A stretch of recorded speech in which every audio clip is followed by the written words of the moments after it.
U.S.-based Gaza Humanitarian Foundation today ordered one-day closing of its distribution centers in the enclave to carry out upgrades. The GHF made the move after a reported 27 Palestinians were killed and dozens wounded in a third day of violence that have caused growing pains for the U.S.-based and Israeli-backed program.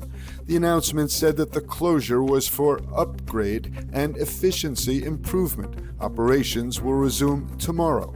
Earlier, it was announced that the GHF will appoint U.S. evangelical faith leader Reverend Johnny Moore as its new CEO. This following the departure of CEO Jack Wood last week.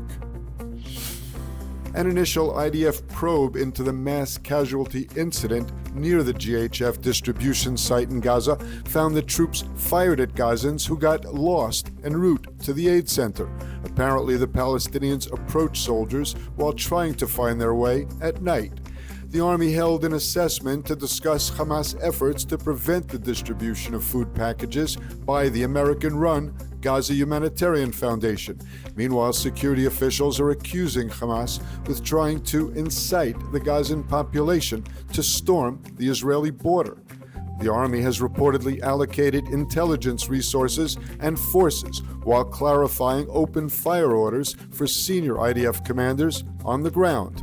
The officer's security assessment discussed an extreme scenario in which Hamas would incite the population in central and southern Gaza to storm the Israeli border. It's day 607 of the war in Gaza. The IDF announced the death of an IDF reservist who was killed fighting in the north of the enclave. The fallen soldier was named as Master Sergeant Alon Farkas of the Reserve Paratroopers Brigade from the town of Kabri. Another reservist was seriously injured in the incident. Hundreds of thousands of Israelis were forced to shelter last night as sirens sounded as the Houthis fired another ballistic missile towards central Israel. The missile was successfully intercepted by air defense.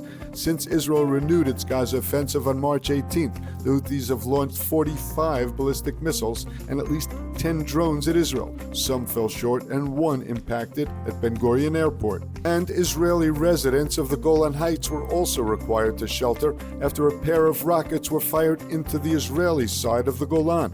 In response, the IDF carried out a series of airstrikes in Syria, targeting weapons belonging to the regime. The army issued a statement saying that it holds the Syrian regime responsible for what's happening and will bear the consequences as long as hostile activity continues from its territory. Defense Minister Katz said that he views Syrian leader Ashara as directly responsible for every threat and rocket fired toward Israel.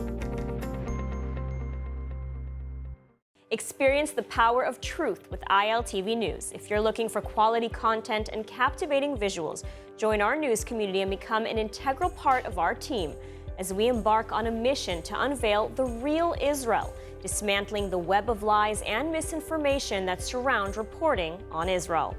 By subscribing to ILTV News, you will not only have access to the latest updates, but you will also amplify our message, creating a ripple effect that carries the truth far and wide. Subscribe today and help reshape the narrative. Available on the web, Android, and Apple.